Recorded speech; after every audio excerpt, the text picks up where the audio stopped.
시간입니다. 계시록 12장 7절에서 12절 말씀 오늘 보려고 하는데요. 먼저 우리 7절에서 9절까지의 말씀을 한번 찾아보겠습니다. 우리 찾으신 분들 같이 한번 읽어보겠습니다. 시작. 하늘에 전쟁이 있으니 미가엘과 그의 사자들이 용과 더불어 싸울세 용과 그의 사자들도 싸우나 이기지 못하여 다시 하늘에서 그들이 있을 곳을 얻지 못한지라. 큰 용이 내쫓기니 옛뱀 곧 마귀라고도 하고 사탄이라고도 하며 온 천하를 꿰는 자라. 그가 땅으로 내쫓기니 그의 사자들도 그와 함께 내쫓기니라. 자, 우리 지난 시간에 요한계시록 12장 말씀 나눴습니다. 기억 한번 떠올려 보시면 좋겠는데요. 자, 7번째 나팔이 불려지고 하늘에서 이제 큰 이적이 나타났다라고 했죠. 그래서 여러분들 기억하시나요? 한 여인이 해산을 앞두고 있었고요. 그리고 아울러서 이를 저지하려고 하는 그 용에 대한 이야기, 붉은 용이었죠. 그 내용을 우리가 같이 나누었었는데요. 여인은 해산을 위해서 커다란 이제 산통을 겪고 있었습니다. 그러니까 굉장히 아파하고 있었고, 용은 이제 이 여인이 아이를 낳기를 기다리다가 여인이 아이를 낳게 되면 이제 삼키려고 했죠. 그런데 그 여인이 낳으려고 하는 아이는 또 만국을 철장으로 다스리는 자, 곧 예수 그리스도를 이제 상징하는 바로 그리스도를 이제 우리가 짐작할 수 있었죠. 그래서 여인이 바로 예수 그리스도를 낳으려고 하는데 용이 이제 그것을 가만히 놔두지 않으려고 하는 모습이었죠. 또 동시에 이걸 이제 큰 그림에서 보면 또 교회는 이제 여인을 우리가 교회로도 이야기를 했잖아요. 그러니까 이 교회가 예수를 낳는다는 의미가 또 다른 의미에서는 또 이 교회를 통해서 이제 성도들이 탄생하는 거잖아요. 그러니까 예수 그리스도를 필두로 해서 이제 그 이후에 교회는 계속해서 이제 하나님의 영혼들을 낳게 되는 바로 그런 장소이기도 하니까 이제 그런 의미를 같이 또 연결해서 볼 수 있습니다. 다행히도 여인은 이제 아이를 낳게 되고 아이는 이내 하나님의 보좌에 올려졌다 이렇게 되어 있습니다. 이런 부분에서는 이 여인이 낳은 아이가 예수 그리스도다라고 또 볼 수 있어요. 그러나 또 아까 제가 두 번째로 말한 또 교회가 성도를 낳는다는 개념에서 또 좀 확장해서 생각해 보면 성도가 거듭났다라는 게 이제 하늘의 존재가 됐다는 거잖아요. 땅적인 사람이 하늘의 존재가 됐을 때 우리가 거듭났다고 하는 거니까 이 교회가 바로 거듭난 성도들을 또 이렇게 태어나게 하는, 양산시키는 바로 그런 곳이다라는 의미로도 이해하셔도 됩니다. 그러니까 예수님이 죽으시고 부활하시고 승천하셨다, 이 개념도 맞고요, 1차적으로는. 그러나 또 2차적으로는 이 교회를 통해서 또 거듭난 성도들, 하늘의 존재들이 성령으로 거듭나게 되는 그런 의미로도 이해할 수 있다는 겁니다. 어쨌든 이 여인이 뭐 마리아라고는 우리가 보기 어렵다고 했죠. 예수님을 낳았다고 이 여인을 마리아다라고 단정하기는 어렵다고 했습니다. 그래서 교회로 이제 큰 틀에서 보고 있는데, 어쨌든 이 여인이 광야로 도망을 해서 거기서 하나님의 돌봄 가운데 1260일을 양육을 받게 됩니다. 그리고 오늘의 본문은 계속된 용과 그리고 여인이 등장하는 이야기입니다. 자, 앞서서 읽은 12장 7절 여러분들 읽으셨는데 이제 계속된 하늘의 전쟁에 대한 이야기를 하고 있습니다. 그죠? 그래서 12장 7절이 하늘의 전쟁이 있으니 이렇게 기록이 되어 있죠. 제가 오늘 제목은 하늘의 큰 이적이 보이니, 이렇게 이제 다른 버전 성경에는 또 이렇게도 나타나 있는데요. 어쨌든 하늘에 나타난 현상을 이야기하고 있습니다. 자, 12장 1절의 내용에 하늘에 나타난 이적, 이게 이제 12장 1절의 내용을 제가 이제 제목으로 오늘 삼아봤는데, 어쨌든 12장 전체를 또 아우르고 있으니까요. 지금 7절에서도 이제 하늘에 나타난 전쟁에 대한 묘사를 하고 있는데, 우리는 이 지점에서 이제 하늘에 대한, 제가 오늘은 좀 하늘에 대한 이야기를 좀 여러분과 나눠보고자 합니다. 그래서 사실은 여러분들이 뭐 처음 듣는 얘기는 아닌데, 제가 이렇게 좀 진지하게 이 내용 주제를 가지고 뭐 설교를 하지는 한 것이 많지는 않습니다. 근데 예전에 노아 방주 설교를 할 때, 방주가 아라랏산에 머물다라는 설교를 할 때, 그때 제가 하늘의 개념을 좀 진지하게 좀 여러분과 나눴던 기억이 나는데, 그 이후에는 이제 하늘 그 자체에 대해서는 구체적으로 이렇게 길게 장황하게 나누진 않았는데, 오늘은 좀 하늘에 대한 개념을 좀 먼저 여러분과 나눠보고자 합니다. 자, 그러면 우리가 이해하고 있는 이 하늘의 개념, 하늘. 자, 하늘 하면 뭘까요? 하늘 하면 어디부터가 하늘이죠, 여러분? 우리가 예를 들면 키가 뭐 150, 160, 170이다. 그러면 우리는 이제 우리 위에 이렇게 떠다니는 뭐 비행기가 떠다니거나 뭐 구름이 떠 있거나 이런 영역을 우리가 하늘이라고 보는 거잖아요. 근데 뭐 개미가 봤을 때는 사람이 거인으로 보이겠죠. 그러면 그 사람이 서 있는 그 머리 정도의 위치를 하늘이라고 볼 수도 있겠죠. 어쨌든 이 하늘의 개념은 땅과 반대의 개념이니까 이 땅이 아닌 그 위의 개념을 우리가 이제 하늘로 이해할 수 있는데, 그래서 이제 하늘에 대한 사전적 의미를 제가 한번 좀 읽어드리겠습니다. 성경 사전에 나타난 사전적 의미를 한번 읽어드리면 첫 번째입니다. 일반적으로 땅의 반대어로서 하늘 이렇게 이제 쓰여져 있죠. 그래서 관련된 말씀을 좀 읽어드리면 히브리서 1장 10절, 또 주여 태초에 주께서 땅에 기초를 두셨으며 하늘도 주의 손으로 지으신 바라.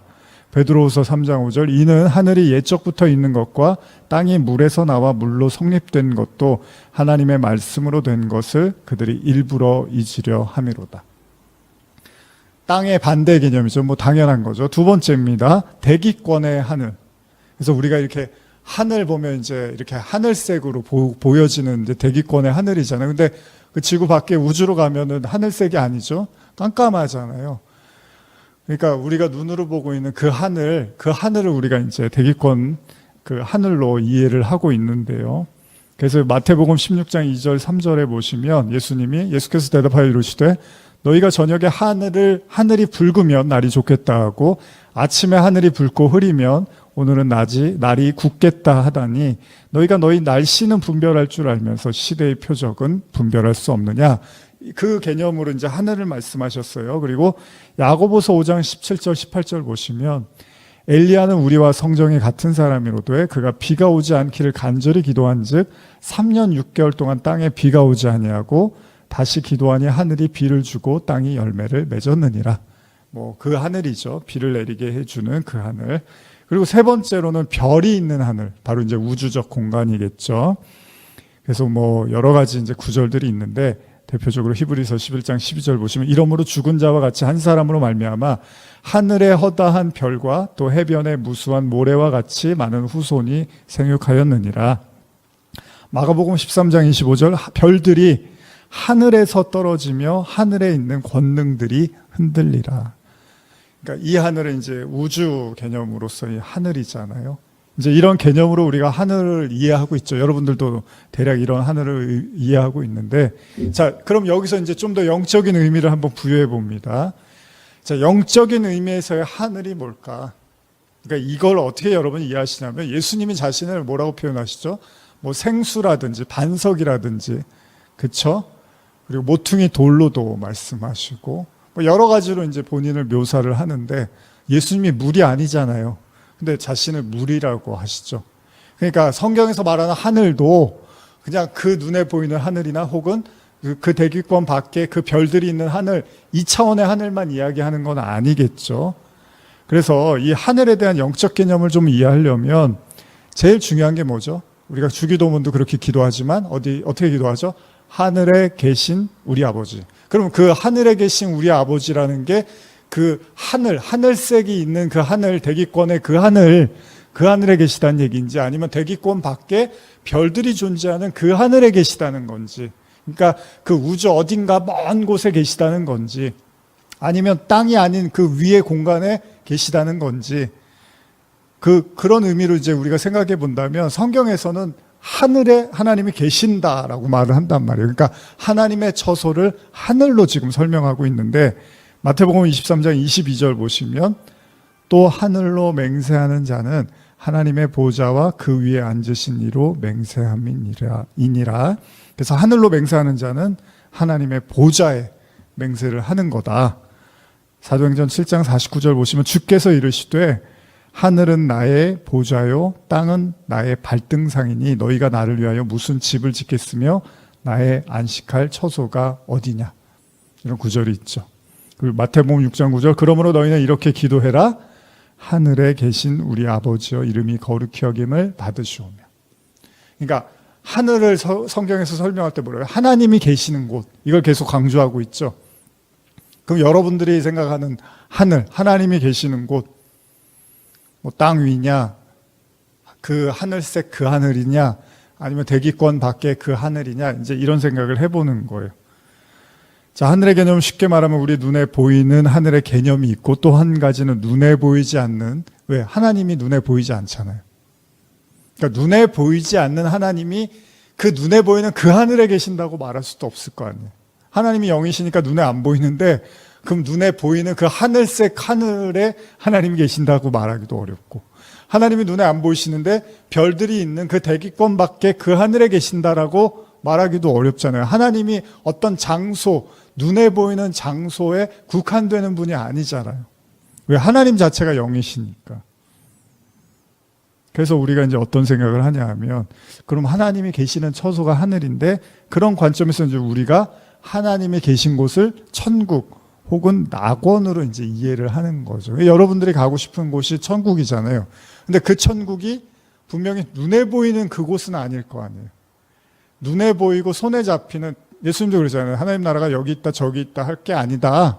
하나님 나라는 너희 안에 있어 그러시잖아요. 눈에 보이게 임하는 게 아니라고 한단 말이에요. 그러면 당연히 하나님이 눈에 안 보이시는 분이니까 그 천국도 우리가 무슨 비행기를 타고 우주선을 타고 해서 갈 수 있는 그런 공간은 아니라는 거죠. 만약에 그렇게 해서 갈 수 있으면 과학자들이 제일 유리하겠죠. 최대한 그런 기술들을 발전시켜서 가장 먼 곳까지, 그 사람이 닿을 수 없는 어떤 곳까지 가는데 그냥 하나님 왜 거기 계시냐고요. 그럼 그것도 웃기잖아요. 멀리 계셔갖고 뭐 비행기 타고 우주선 타고 가야 되는 곳에 계신 것도 우습지만 그런 개념이 아니란 말이에요. 그러니까 하나님의 나라나 천국의 개념은 그런 공간적 개념으로 말하고 있지는 않는단 말이에요, 성경이. 그래서 제가 고린도후서에 이제 오늘도 셋째 하늘 이야기를 또 하게 되는데, 이 셋째 하늘 이야기를 여러분과 이제 좀 나누게 되는데, 뭐 이미 본문을 읽었지만 제가 한 번 더 읽어드릴게요. 고린도후서 12장 1절 이하입니다.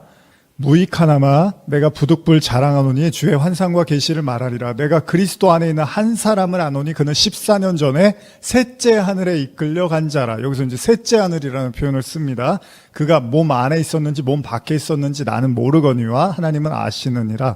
내가 이런 사람을 아노니 그가 몸 안에 있었는지 몸 밖에 있었는지 나는 모르거니와 하나님은 아시느니라. 왜 이런 말을 자꾸 반복을 할까요, 여러분? 몸 안에 있었는지 밖에 있었는지.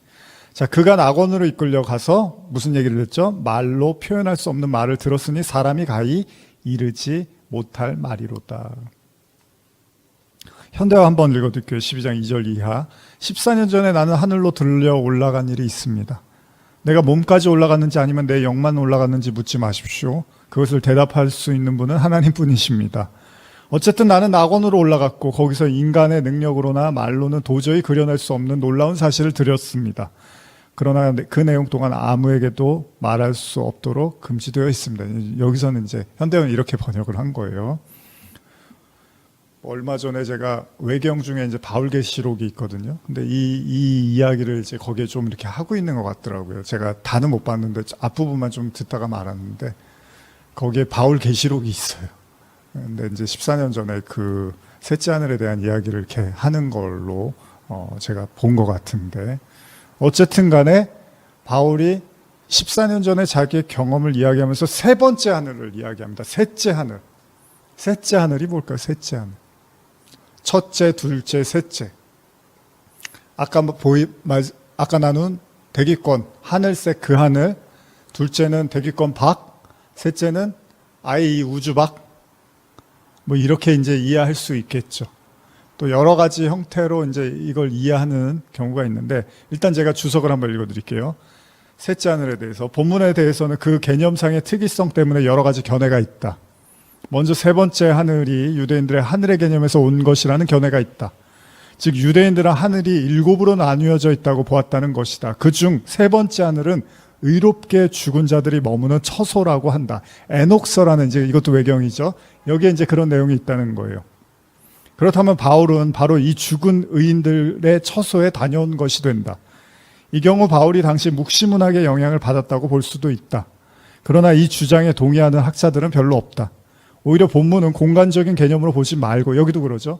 공간적 개념이 아니라 바울이 인간의 한계를 초월하는, 그러니까 무슨 말이죠? 절대 인간의 힘으로는 다다를 수가 없다는 거예요. 소위 뭐 정말 외계의 UFO의 그 과학기술이, 우리가 과학기술을 받아들여서 정말로 우주 곳곳을 다닐 수 있는 그 힘과 능력이 생겼다 하더라도 그 천국엔 못 간다는 거예요. 그거는 어떤 인간의, 보이는 인간의 힘과 지식과 그 능력으로는 절대 다다를 수 없는 어떤 곳이라고 지금 주석도 그렇게 얘기를 하는 거예요. 바울이 인간의 한계를 초월하는, 그래서 언어로는 정확히 묘사할 수 없는 곳, 즉 하나님께서 계시는 곳에 가서 말할 수 없는 체험을 환상 중에 했다는 것으로 이해함이 무난할 것이다. 그렇다면 이 셋째 하늘의 개념은 에베소서 4장 10절의 모든 하늘 위에란 표현과 일맥상통한다. 혹자는 이것과 관련하여 본문의 표현이며 신자들이 마지막 날 들어갈 하늘 혹은 천국의 선취를 의미한다고 본다. 에베소서 4장 10절을 보시면 이렇게 기록되어 있어요. 제가 8절부터 읽어드릴게요. 그러므로 이르기를 그가 위로 올라가실 때 사로잡혔던 자들을 사로잡으시고 사람들에게 선물을 주셨다 하였도다. 올라가셨다 했은즉 땅 아래 낮은 곳으로 내리셨던 것이 아니면 무엇이냐. 내리셨던 그가 곧 모든 하늘 위에 오르신 자니 이는 만물을 충만하게 하려 하심이라. 그러니까 모든 하늘 위에 오르신 그분, 그러니까 그건 진짜 이 우주 밖의 개념으로까지 이해를 할 수 있는 거겠죠. 쉽게 말하면 하늘의 가장 높은 곳을 이제 에베소서를 통해서 주석도 이제 그런 견해를 가지고 있는데, 바로 거기를 하나님의 처소의 이제 개념으로 설명하려고 하는 것 같습니다. 자, 바울은요, 그 하늘에 대한 표현으로 이제 낙원이라는 말을 쓰죠. 내가 낙원에 갔다, 이런 표현도 쓰는데, 여러분, 낙원이라는 게 우리가 보통 일종의 천국으로 생각을 하잖아요. 실제로 이제 낙원의 뜻이요, 정원, 공원이라는 의미가 있습니다. 자, 이 낙원이라는 헬라어 원어를 보면 명사 파라데이소스인데, 이 파르데즈라는 페르시아 용어에서 차용된 단어라고 하는데, 이 페르시아의 경전에 보면요, 울타리로 두른 곳이나 땅이라는 의미로 사용되기도 합니다. 그러니까 우리가 하늘이라는 개념을요, 하나님의 처소로 이해하는 것이 가장 보편적이라고 할 수는 있으나, 그것이 곧 하나님의 나라, 즉 우리가 죽으면 가게 되는 곳으로 이해하는 것이 이제 일반적이겠죠. 근데 이게 맞지만 여러분, 하나님이 정말로 그 인간이 닿을 수 없는, 또 정말 하늘 위에, 그 하늘, 정말 하늘의 모든 하늘 위에 계신 분이 맞는데, 하나님의 처소도 맞는데, 그런데 하나님이 거기에만 계시는 건 아니잖아요. 하늘에 계신 우리 아버지 할 때 정말 그 어떤 미지의 그 공간에 하나님이 계시는 건 아니잖아요. 예수님이 뭐라 그러세요? 하나님이 우리와 함께 계시니 임마누엘 그런다고. 하나님 자신과 함께 하신다. 그래서 예수님이 자신을 뭐라고 하시죠? 마태복음 4장 17절에 이때부터 예수께서 비로소 전파하여 이르시되 회개하라 천국이 가까웠느니라, 이렇게 말씀하십니다. 자, 세례 요한도 거의 유사한 말을 하죠. 뭐 자주 말씀드리지만 예수님 뭐라 하냐면 회개를 외치시면서 천국이 가까웠다고 하세요. 근데 이게 무슨 의미예요? 예수님은 하나님이세요. 하나님의 아들이시고 하나님이시란 말이에요. 그러면 천국이 가까웠다라는 게 그 엄청난 그 공간, 그 하나님의 처소가 가까워오고 있다는 거예요. 어디 별 행성처럼 이렇게 가까이 오고 있다는 얘기입니까? 아니면 이제 그 천국에 들어갈 날이 가까워오고 있다는 심판의 개념으로 이해할 수도 있겠죠. 그러나 동시에 예수님 자신이 하나님이시니까, 하나님이 계신 곳이 하나님의 처소이고 천국이라며요. 그러면 하나님의 나라로 이 땅에 오신 예수님이 바로 하나님의 나라시잖아요. 천국이잖아요, 예수님이. 그러니까 회개해라, 천국이 가까웠다. 내가 너희 곁에 있어. 회개해. 그럼 너희들이 하나님을 만나게 될 거야. 이런 의미가 있는 거잖아요. 그래서 제가 이제 자주 드리는 말씀인데, 예수님이 그래서 명확하게 이 말씀을 하시는 거예요. 너무 잘 아시는 말씀입니다. 누가복음 17장 20절 21절인데, 바리새인들이, 이거 한번 오늘 맨날 들은 얘기지만 잘 들어보세요. 바리새인들이 하나님의 나라가 어느 때에 임하니까, 분명히 예수님이 회개해라 천국이 가까웠다 그랬으면 우리는 뭐라고 생각해요? 아, 이제 주님의 심판의 날이 가까웠으니까 빨리 회개하고 천국에 들어가야겠구나. 이렇게 생각할 거 아니에요. 그래서 바리새인도 하나님의 나라가 언제 옵니까? 라고 말을 한단 말이에요. 근데 예수님이 뭐라 그러십니까? 니들이 회개해야지 이제 죽어서 갈 수 있어. 이렇게 얘기를 안 하시고 예수께서 대답하여 이르시되 하나님의 나라는 볼 수 있게 임하는 것이 아니요. 그러니까 무슨 뭐 블랙홀이나 무슨 행성처럼 막 저 멀리 있는데 그게 가까이 오고 있는 게 아니라 또 여기 있다 저기 있다고도 못한단 말이에요. 그러니까 그 공간의 개념이면 아, 하나님의 나라는 저기 있지, 하나님의 나라는 여기 있지 이렇게 얘기를 할 거 아니에요. 근데 하나님의 나라는 여기 있다 저기 있다고도 하지 않고 그렇게 눈에 볼 수 있게 임하는 것도 아니라 하나님의 나라는 그러면서 뭐라고 해요? 느닷없이 너희 안에 있다고 그런다. 그럼 이 얘기는 뭐예요? 예수님 안에 누가 계시다 그래요? 아버지가 계시다 그래요. 내 안에 아버지가 계셔. 그래서 도망가요. 우리에게 하나님을 보여주세요. 그랬더니 네가 나하고 이렇게 오래 있었는데 네가 그 하나님을 못 봤어? 내가 모든 한 얘기가 다 하나님의 말씀이었는데 네가 아직도 나한테 하나님을 보여달라 그러네? 하나님은 볼 수 있는 분입니까? 볼 수 없는 분이잖아요. 영이시라며요. 근데 그 영이신 하나님이 육신으로, 예수님이 육신을 입고 온 그 하나님으로 오신 거잖아요. 그래서 말하시고 가르쳐 줬는데 여전히 도마가 하나님 좀 보고 싶어요 이러고 있는 거예요. 예수님이 내 안에 하나님이 있어. 그래서 자신을 천국이라고도 한 거예요. 회개라, 천국이 가까웠다. 그래서 예수님이 뭐라고 그래요? 근데 그걸 본인한테 국한시키는 게 아니라 하나님의 나라는 너희 안에 있어 이렇게 말한다고. 그러니까 이 부분이 중요한데 여러분, 이게 하도 우리가 다 하나님 내 안에 계시지 다 이런 얘기를 너무 밥 먹듯이 하다 보니까 사람들이 이게 우습게 생각한단 말이에요. 하나님이 우리 안에 계시다는 걸. 그래서 제가 오늘도 이제 계시록 말씀 준비하고 이제 오면서도 저는 이제 좀 앞장을 더 준비하고 있으니까 그 하나님이, 우리 지난 시간에 나눴지만 그 하나님이 우리 안에 계시다는 것을 파헤치고 파헤쳐서 깨달아가는 그 여정이 얼마나 때로는 힘들고 어렵고 그러나 얼마나 보배스럽고 영광스러운지를 이게 알아가야 되는데 그냥 우리는 안녕하세요 하는 것처럼 아, 하나님 내 안에 계시죠. 아, 하나님 제 안에 계세요. 다 그냥 그렇게 이해하고 있는데 예수님이 뭐라 그럽니까? 여기 있다 저기 있다고도 못하고 하나님 나라 볼 수 있는 게 아니야. 그러니까 그 눈에 보이는 하나님 나라를 기다리는 거는 아니라는 거예요. 하나님 나라는 너희 안에 있다고 합니다. 자신 안에 하나님이 계신 것처럼 너희 안에 하나님 나라가 있다는 거예요. 하나님 나라는 뭐라고 해요? 그러니까 하나님이 거하시는 처소가 하나님의 나라라는 거죠. 우리 교회의 모토가 되는 중요한 말씀이기도 하지만 하나님의 나라를 말씀하시는 예수님은요, 하나님의 나라가 볼 수 있게 임하는 게 아니고 여기 있다 저기 있다고도 말할 수 없다는 거예요. 그러니까 여러분들도 한번 자주 듣는 이야기지만 잘 생각해 보세요. 하나님의 나라를 우리가 생각하는 차원의 공간으로 이야기하셨다면 한층 더 이해가 쉬웠겠죠. 야, 죽으면 가지. 지금은 너희가 못 봐. 죽으면 볼 수 있어. 이렇게도 얘기를 안 하셨어요. 이게 보통 우리가 알고 있는 보편적 하나님의 나라인데 느닷없이 예수님이 너희 안에 있지라고 이야기를 해보시죠. 이걸 또 이제 뭔가 이렇게 감상적으로 동화적으로 생각하는 사람들은 너희가 이렇게 서로 사랑하고 따뜻하게 지내면 그게 하나님 나라지. 서로 이렇게 선행하면 돼. 근데 그런 차원만은 아닙니다. 물론 뭐 그렇게 하면 화기애애하고 분위기 좋고 그거는 믿지 않는 사람들도 그렇게 서로 나눠 먹고 서로 위로해주고 격려해주면 화기애애해요. 근데 그 하나님 나라를 이야기하시는 게 아니잖아요. 예수. 그래서 분명하게 너희 안에, 원어를 봐도 너희 안에라고 하고 있어요. 우리 안에. 자, 이 말씀도 우리가 이해할 수 있는 그 선에서 생각해 본다면 예수님이 회개라 천국이 가까웠다라고 말씀하실 때 그 천국은 그러니까 사후 개념이 아니라는 거예요. 단순하게. 그렇죠?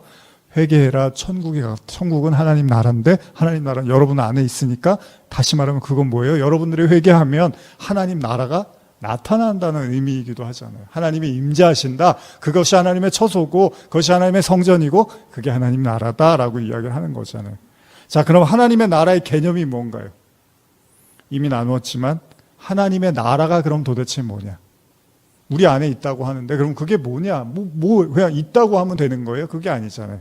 예수님 보면 다 알 수 있어요. 예수님 뭐라 그래요? 절대적인 하나님의 통치와 주권 가운데만 행동하시고 말하신다는 거예요. 그래서 예수님이 십자가를 질 때도 아버지의 뜻, 그러니까 원하시면, 할 수만 있으면 이 잔을 내게 옮기소서. 그러나 나의 원대로 마옵시고 아버지의 뜻대로 하라 그러잖아요. 그게 하나님 나라입니다. 그러니까 하나님의 나라는 하나님의 절대적인 주권과 통치 속에서 움직여지는 거예요. 그런 백성, 그런 개인, 그런 상태에 있는 자들이 바로 하나님의 나라라는 거예요. 그리고 그건 막연한 하나님의 통치 개념이 아니고요. 무조건 기도하고, 예를 들면 뭐 기도를 열심히 했어. 그랬더니 성령께서 뭔가 나에게 이렇게 말씀하셨어. 그러니까 그렇게 해야지. 그런 뭔가 이렇게, 근데 나중에 보니까 그게 아닌 경우도 많잖아요. 아, 이게 하나님의 뜻이라고 막 기도했는데 뭔가 마음이 강하게 들었는데 아닌 경우도 많잖아요. 그런 모호하고 불분명한 상태가 아니고요. 이미 우리에게 계시된 말씀을 주셨잖아요. 그러니까 뭐 꼭 기도해서만 듣는 메시지가 아니라 자꾸 이제 거기에만 너무 몰입하는 사람들 있죠. 성경은 잘 안 읽고 말씀은 깊이 연구를 안 하고 그냥 기도해서 어떤 막 느낌이나 감성에 따라가서 이게 성령이 하는 거라고 거기에만 몰입하는 사람들은 또 말씀을 무시하는 경향도 있어요.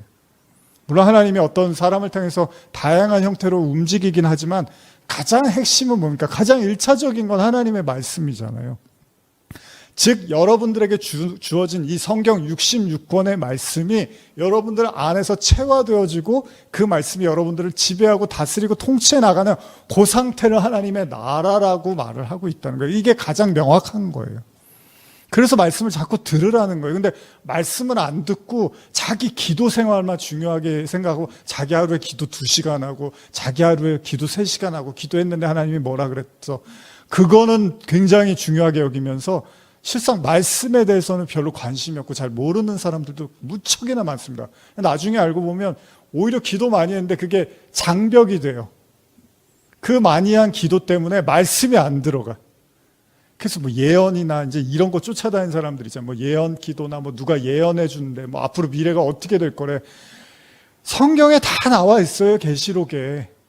꼭 그런 점을 치는 그 점을 치는 그런 이야기가 아니어도 포춘텔러라 그러나요? 그런 사람의 얘기가 아니어도 이미 성경이 앞으로 어떻게 되고 성도의 삶이 어떻게 되고 어떻게 마무리되는지를 다 보여주고 있는데 그런 점쟁이 같은 사람들의 이야기, 물론 하나님이 그걸 제가 다 무시할 수는 없습니다. 하나님이 다양한 형태로 역사하시는 건 사실이지만 제가 강조하는 건 가장 첫째 되는 건 하나님의 말씀이에요. 이미 다 계시되고 검증된 말씀이 우리에게 먼저 들어와서 역사하고 거기에 순응하고 순종하는 게 중요한데 자꾸 개인적인 느낌이라든지 뭐 하나님의 음성이 이랬대 저랬대 여기에만 너무 몰입해서는 안 된다는 겁니다.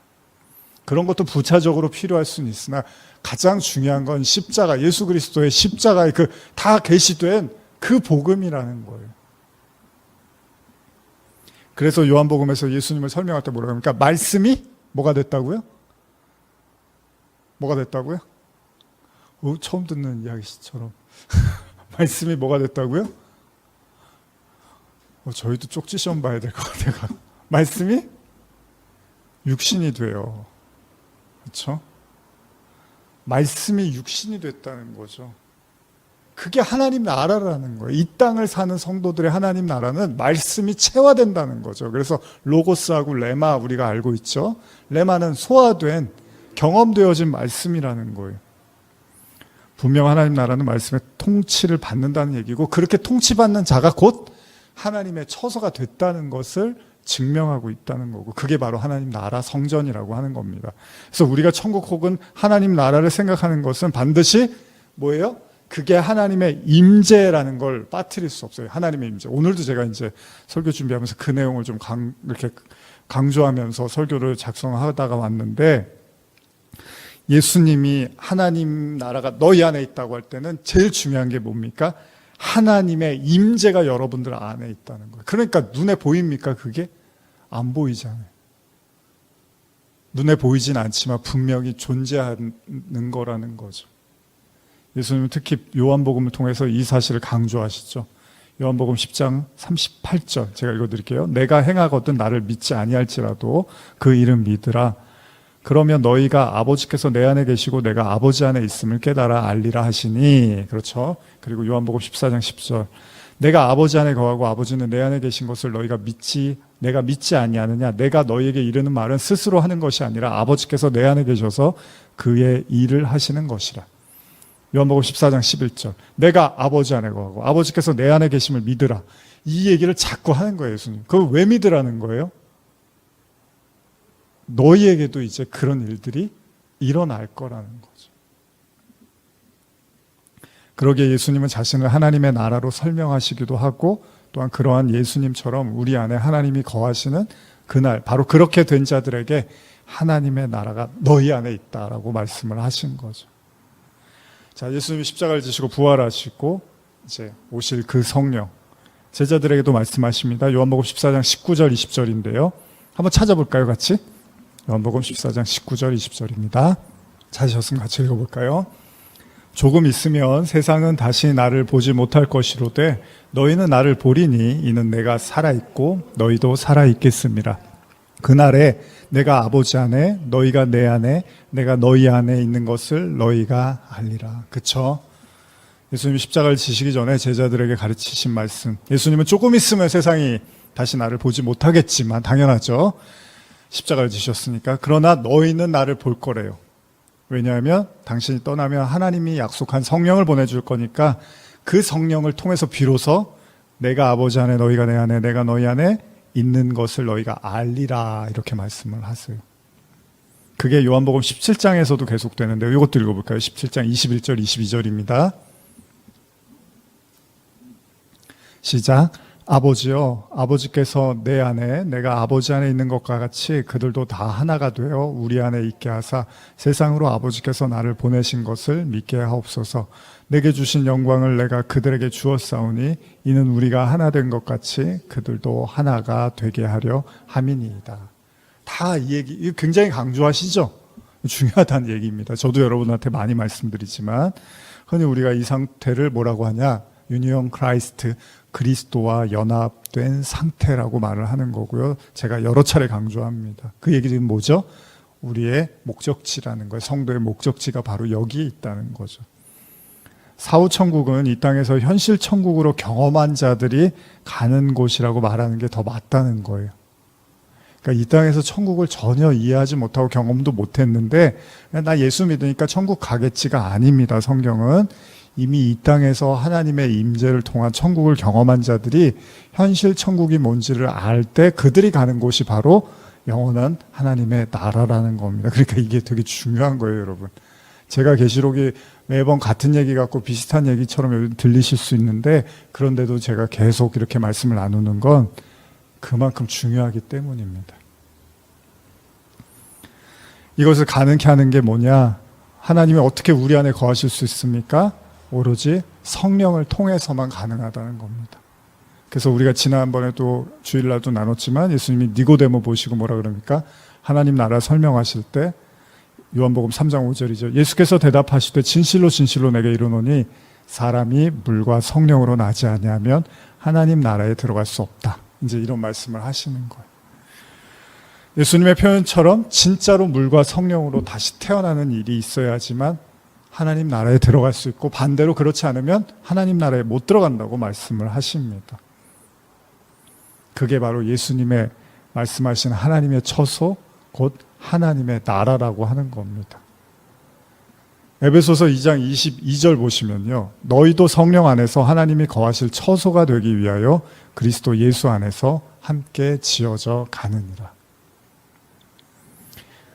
분명히 성경이 말하죠. 성령 안에서 하나님이 거하실 처소가 되기 위하여 그리스도 예수 안에서 지어져 간다라고 하죠. 그러니까 우리에게 하나님이 하시는 사역은 여러분과 제 안에 하나님의 처소가 되려고 우리를 이렇게 만들어가고 계시다는 거예요.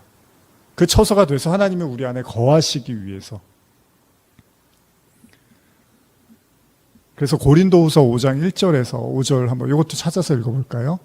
고린도후서 5장 1절에서 5절입니다. 같이 한번 찾아 읽어보겠습니다. 만일 땅에 있는 우리의 장막집이 무너지면 하나님께서 지으신 집 곧 손으로 지은 것이 아니요 하늘에 있는 영원한 집이 우리에게 있는 줄 아니라. 참으로 우리가 여기 있어 탄식하며 하늘로부터 오는 우리 처소로 덧입기를 간절히 사모하노라. 이렇게 입음은 우리가 벗은 자들로 발견되지 않으려 함이라. 참으로 이 장막에 있는 우리가 짐진 것 같이 탄식하는 것은 벗고자 함이 아니요 오히려 덧입고자 함이니 죽을 것이 생명에 삼킨 바 되게 하려 함이라. 곧 이것을 우리에게 이루게 하시고 보증으로 성령을 우리에게 주신 이는 하나님이시니라. 여기서 우리의 장막집은 단순히 육신적인 목숨을 의미하는 게 아니고요, 죽어져야 할 사실 옛 자아를, 그래서 무슨 말이냐면 이 옛사람이 무너질 때 우리가 죽어서 하늘로 간다는 그런 개념이 아니라 하늘로부터 오는 우리의 처소, 즉 하늘의 것이 우리에게 주어진다는 거예요. 그리고 이런 하늘의 은혜를 받지 못하면 그게 바로 벌거벗은 자가 되는 거고, 그렇게 우리가 하늘의 은혜가 아니면 죄송합니다. 그렇게 우리가 하늘의 은혜가 아니면 벌거벗은 자라는 것을 알고 탄식하는 자, 그들이 바로 이제 하늘의 것을 덧입어서 생명에 삼킨 바 된다라고 보시면 되는 거예요. 그러니까 아담과 하와가 선악과를 먹고 이제 벌거벗었는데, 그들이 이제 옷을 입어서 허리를 감추잖아요, 하체를. 근데 하나님께서 가죽옷을 입혀서 이렇게 다시 덧입히시죠. 그런 것처럼 이 땅에서 성도들은 이제 죽어져야 될 그 죄의 옛자가 죽어질 때 비로소 그 하늘에 그 옷을 입게 되고 생명에 삼킨 바 되고, 그것이 이루어지지 않을 때 벌거벗은 자로 남아 있게 된다는 겁니다. 그래서 바울이 이제 성령, 너희 안에 계신 성령이 성전이다, 이 이야기를 하는 거죠. 자, 지금까지 얘기를 정리해 보면 성경에서의 하늘의 개념은 뭡니까? 단순히 눈에 보이는 차원을 넘어선 개념으로 쓰여지고 있습니다.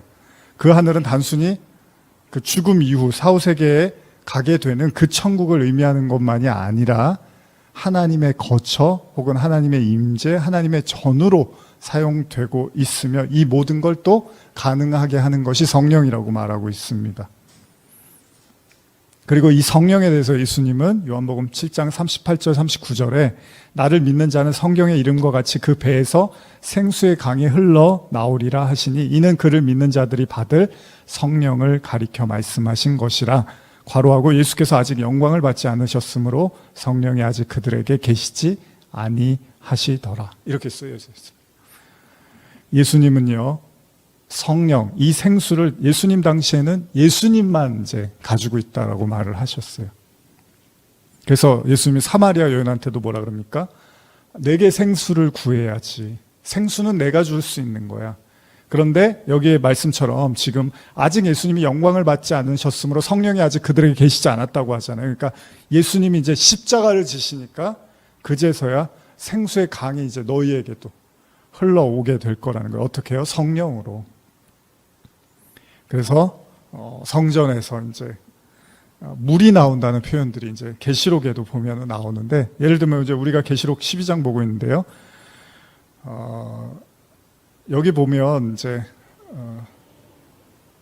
일단 그 성경에서 이제 성전에서 물이 나온다는 표현들이 계시록이라든지 또 에스겔서나 이런 데서 이제 볼 수가 있습니다. 어쨌든 간에 이제 다시 오늘 우리 12장으로 돌아와서 이제 12장 7절을 다시 한번 제가 읽어드릴게요. 하늘에 전쟁이 있으니 미가엘과 그의 사자들이 용과 더불어 싸울세 용과 그의 사자들도 싸우나. 자, 이 구절을 제가 읽으면서 왜 이 구절을 잠깐 읽고 하늘에 대한 이야기를 이렇게 유창하게 했냐면, 집중적으로 우리가 나눈 이유는 바로 이 하늘을요, 단순히 하늘에서 천사와 용의 싸움이 있더라라는 식으로 이해하는 것에서 그치는 것이 아니라, 그러니까 요한이 하늘을 보니까 하늘에서 뭐가 싸우더라, 뭐 여자와 용이 싸우더라, 또 지금 보면 미가엘과 그의 사자들이 용과 싸우더라, 하늘에서 그걸 구경하고 있는 이런 차원으로만 이해하는 게 아니라, 이런 영적 싸움이요, 우리의 신앙의 현실에서 어떻게 작용하고 어떤 가르침을 주고 있는지를 생각해 보고자 먼저 하늘의 개념을 정리를 해봤습니다. 실제로 계시록 12장 1절도요. 오늘 제목으로 제가 잡았지만 하늘에 큰 이적이 보이니 해를 옷 입은 한 여자가 있는데 그 발 아래는 달이 있고 그 머리에는 12별의 관을 썼더라. 하늘에 큰 이적이 보였다고 하잖아요. 자, 여기서 이적이라는 그 헬라어 원어를 보면 세메이온이라고 하는데 징조 표시를 의미합니다. 그러니까 그건 요한이 보고 있는 환상이 단순한 눈에 보이는 전쟁이 아니라 무언가 하나님께서 표적으로 징조로 사인으로 보여주고 있다는 거죠. 그렇다면 다시 계시록의 말씀을 돌아와서 7절 이하를 보면요. 한번 다시 읽어볼까요? 7절, 8절, 9절입니다. 시작. 하늘에 전쟁이 있으니 미가엘과 그의 사자들이 용과 더불어 싸울세 용과 그의 사자들도 싸우나 이기지 못하여 다시 하늘에서 그들이 있을 곳을 얻지 못한지라. 큰 용이 내쫓기니 옛뱀 곧 마귀라고도 하고 사탄이라고도 하며 온 천하를 꿰는 자라. 그가 땅으로 내쫓기니 그의 사자들도 그와 함께 내쫓기니라. 여기서 언급된 미가엘은 하나님과 같은 분이 누구신가라는 뜻을 가졌는데요. 다니엘서 12장 1절을 보면 최후의 전투에서 하늘의 부대를 이끌고 와서 악의 세력을 대항하는 자로 등장을 합니다. 그래서 제가 다니엘서 12장 1절을 현대어 성경을 읽어드리면 그때 대장군 미가엘이 분명히 일어설 것이다.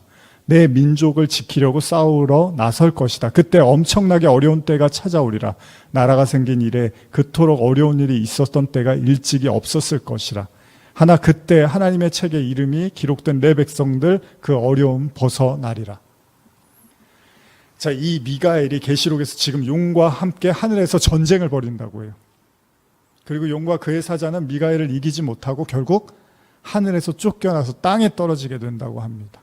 그리고 성경은 이 용이 옛뱀 마귀라고도 한단 말이에요. 사탄이라고 하는데, 자, 옛뱀은 뭡니까? 바로 에덴 동산에서 아담과 하와를 유혹하던 하나님처럼 될 거라고 거짓말하던 그 존재잖아요. 그리고 바로 그로 인해서 세상에 죄가 관영하죠. 자, 그렇다면 이걸 영적 의미로 이해한다면, 자, 우리 모두가 아담의 범죄를 가진, 자, 원죄를 가진 사람이기 때문에 이 뱀의 공격은 사실은 어떻죠? 모든 인류에게 해당되는 이야기잖아요. 뱀의 공격은요, 모두에게 있었던 거잖아요. 자, 우리 역시도 늘 옛뱀과 그 공격의 그 유혹으로부터 절대 자유로울 수 없는 자들입니다. 자, 그러면 어떤 의미에서 옛사람이 죽고 새사람으로 살아야 한다는 말에서 옛사람이라는 표현이 바로 이 옛뱀의 속성을 가진 우리의 옛자를 이야기하고 있는 거잖아요. 그래서 요한복음 8장 44절에 보면 제가 지난번에도 읽어드렸지만 너희는 너희 아비 마귀에게서 났으니 너희 아비의 욕심대로 너희도 행하고자 하느니라. 그는 처음부터 살인한 자요 진리가 그 속에 없으므로 진리에 서 있지 못하고 거짓을 말할 때마다 제 것으로 말하나니 이는 그가 거짓말장이요 거짓의 아비가 되었습니다. 이렇게 기록되어 있죠. 예수님이 하신 말씀입니다. 누구한테요? 바리새인들 유대인들한테. 그 얘기는 뭐예요, 여러분? 자, 이제 여기까지 아주 빠르게 달려왔습니다. 제가 이제 시간도 있고 해서 좀 빠르게 설명을 했는데 여러분들한테 말씀드리고 싶은 게 뭐냐면, 자, 붉은 용, 뭐 옛뱀 이런 싸움이 지금 펼쳐지고 있다고 하잖아요, 하늘에서. 근데 우리는 그거를 나중에 그런 일이 벌어지나 보다라고 생각할 수 있는데 예수님이 십자가 당시에 지금 유대인들 바리새인들 향해서 너희 아비가 마귀라 그랬단 말이에요. 그 마귀가 바로 옛뱀이란 말이에요. 그리고 그 뱀의 통치가 여전히 유효한 자들이라는 거잖아요, 예수님이. 그러면 그 싸움을 벌이고 있는 거죠, 예수님이 그들과 말씀으로. 물론 그들이 받아들이지 않습니다.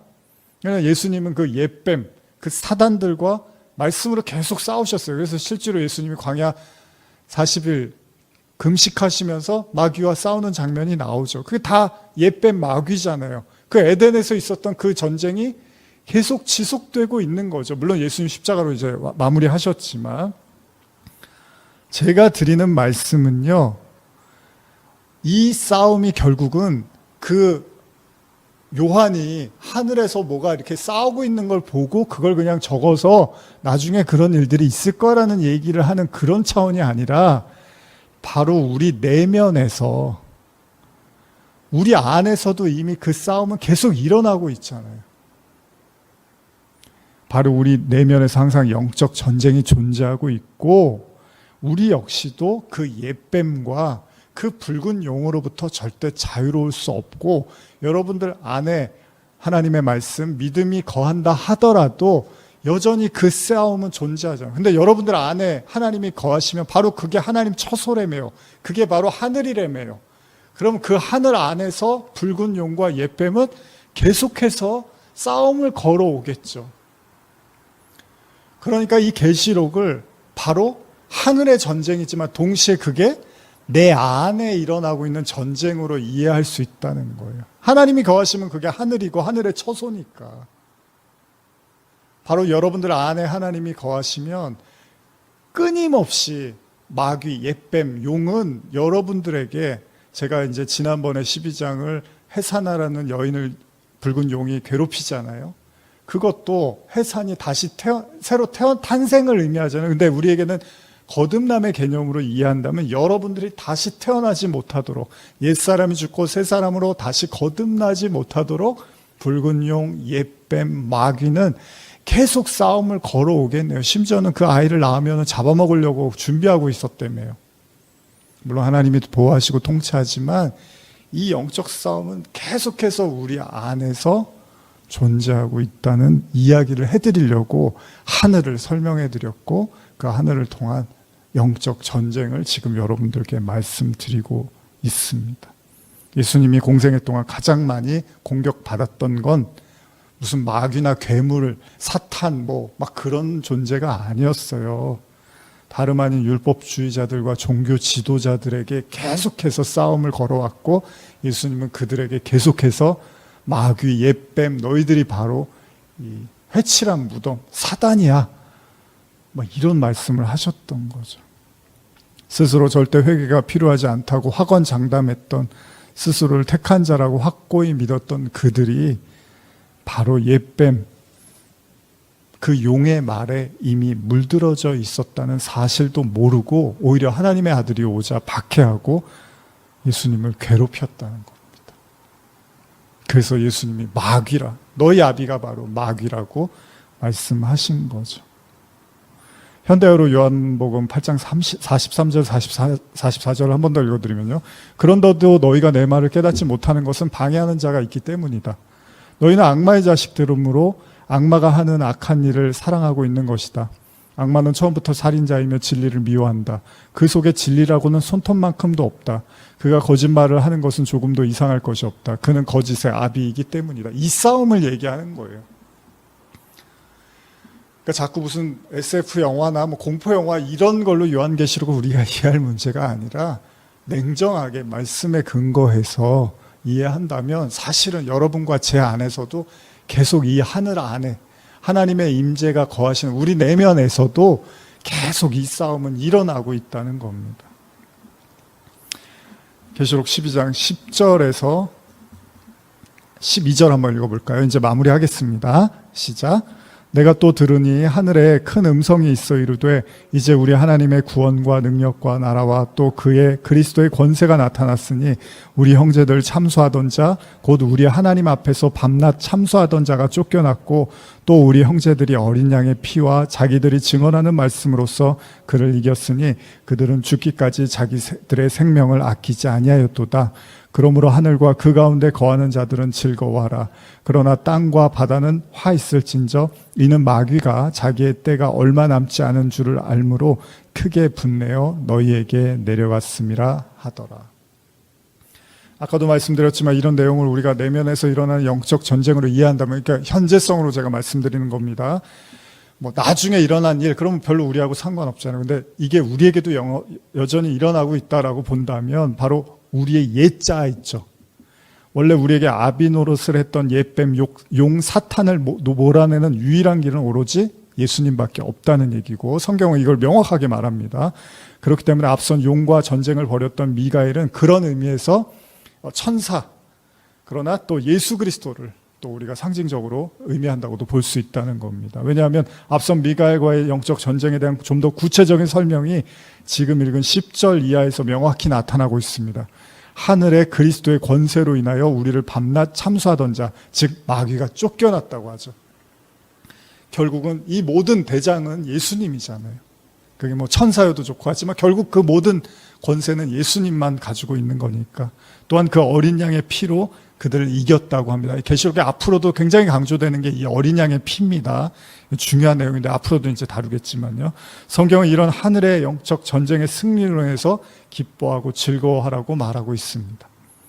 그렇습니다. 우리의 영적 전쟁은 오로지 예수 그리스도를 통해서만 가능한 거고요. 그런 차원에서 여러분들의 내면에 지금 일어나고 있는 여러분들의 교회로, 성전으로, 하나님의 나라로, 하나님의 처소로 지어져 가는데 이것을 끊임없이 방해하고 모독하고 회방하는 그 어둠의 권세 옛뱀은 우리 안에서도, 이 성경 계시록뿐만 아니라 우리 안에서도 계속해서 일어나고 있다는 겁니다. 그것은 동시에 여러분들 안에 하나님의 나라, 처소, 교회가 지어져 가고 있다는 것을 의미하고도 있습니다. 마태복음 12장 28절 29절 제가 읽어드릴게요. 그러나 내가 하나님의 성령을 힘입어 귀신을 쫓아내는 것이면 하나님의 나라가 이미 너희에게 임하였느니라. 그렇죠? 귀신 쫓아냈으면 너희 이제 죽어서 천국 가, 이게 아니라 내가 하나님의 나라를 성령으로 쫓아냈다면 그게 성령이 여러분들 안에 임한 거니까 그게 하나님 나라가 임했다고 하시는 거예요. 29절 사람이 먼저 강한 자를 결박하지 않고서야 어떻게 그 강한 자의 집에 들어가 그 세간을 강탈하겠느냐. 결박한 후에야 그 집을 강탈하리라. 자, 우리가 생각하는 것보다 옛뱀의 세력은 우리 내면에서 훨씬 더 강하게 역사하고 우리를 조종할 수 있다는 겁니다. 그리고 이것을 몰아낼 수 있는 유일한 방법은 예수 그리스도밖에는 없고 그 모든 영적 전쟁의 해답은 예수님밖에 없습니다. 지금 여러분들이 처한 모든 문제의 해답은 예수님밖에 없습니다. 그래서 제가 오늘 이 하늘의 전쟁을 우리 내면의 전쟁으로 연결시켜서 말씀드렸던 것입니다. 왜냐하면 우리 안에서도 이미 일어나고 있는 전쟁이기 때문입니다. 그러나 그 전쟁은 동시에 여러분들 안에 그리스도의 왕국이 세워지기 위한 전쟁이라는 것도 잊지 마십시오. 시간의 끝에서만 그 왕국이 이루어지는 게 아니라 예수님은 여러분들 안에서 여러분들의 인생 속에서 이루어진다고 말씀하고 있고 또 제가 이걸 여러 차례 여러분들에게 강조하고 있는 것입니다. 그런 의미에서 우리 에베소서 6장 11절에서 13절 읽고 마치려고 합니다.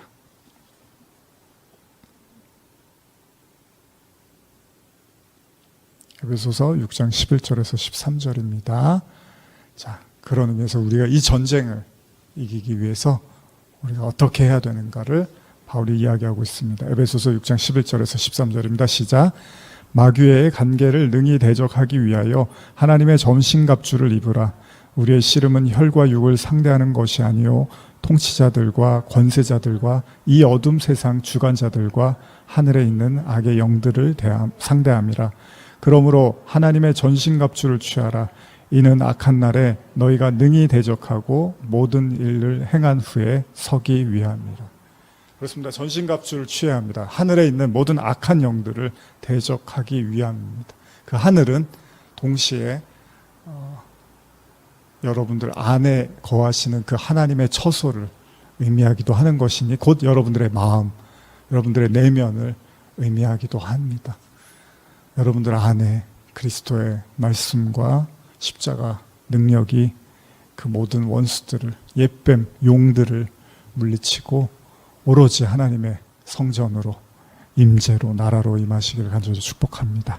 기도하시겠습니다. 하나님 감사합니다.